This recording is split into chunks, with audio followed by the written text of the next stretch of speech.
lelo tozwi visite ya mokonzi ya engumba Kinshasa ezali mbala ya liboso depuis bakonzi oyo bazali awa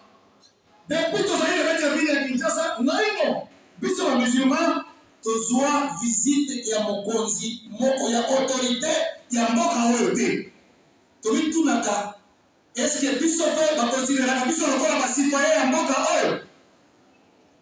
tote yango toyi kozwa mwa opportunité oyo lokola mokonzi lelo akanisi biso po ete topesa ye message oyo ya biso ya koyebisa yeke ya solo tozali na mikakatano na kati ya Islam. Mikakatano ezali na kati ya Islam soki totali tozali komituna tomonaki na bamangomba oyo mosusu ezwaki bokoso parce que esika bato bazali mikakatano ezangaka te me tomonaki na mangomba mosusu ezwaki bokoso tozali na Kisasa awa premier ministre nde akendeki ye moko atia kinya ti lelo